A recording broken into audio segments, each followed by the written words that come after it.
Anyone with spare cash at this moment in time, I'm talking about September 2023, should be looking to buy. And you won't be able to see a 20% below market value deal being advertised. You will see it being advertised for an over market value. It's up to you to go and show your position, which this is a great position. You can show cash and negotiate the price down. And yes, 20% below market value at the moment is the minimum you should be looking at, but try 25, 30, 35 if at all possible.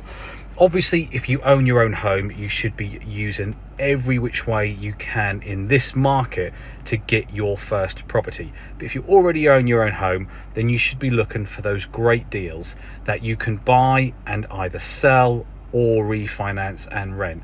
And I know things are a little bit up in the air at the moment and interest rates are high, but they are not here to stay, and neither are rock bottom prices. So it's up to you to go out there and get yourself in the market. You aren't going to be able to look on Rightmove and see a 20% below market value property because people are not going to advertise them. It's up to you to get yourself into a position of strength so you can negotiate those prices down. And when you find the willing seller, you can be the willing buyer, and the only time anyone will ever know the deal that you've picked up is when they find it on Rightmove and Zoopla's sold prices.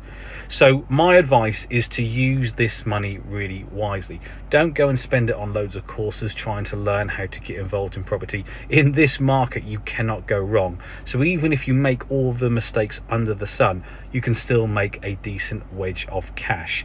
So for me personally, I'm still doing the same old thing. I'm buying below market value on a property I can add significant value to, and then I'm refinancing out the other end. But don't get me wrong, I have pockets of limited companies on the market at the moment to sell because I want to reduce my portfolio size, and selling via a limited company is much more tax efficient than selling individual properties on the open market. Having said that, I am also more aggressive in the commercial space at the moment, albeit because it is just so difficult to finance those, especially pubs at the moment, which means I have no competition. And I just renegotiated on a pub that I was buying for 165. It was advertised for 210, down to 125. That's nearly 90 grand, 85 grand below the original advertised price. And that's because no one can raise funds for these types of deals.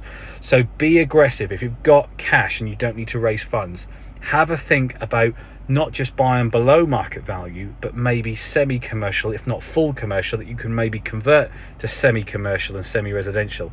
This is where you will add significant value.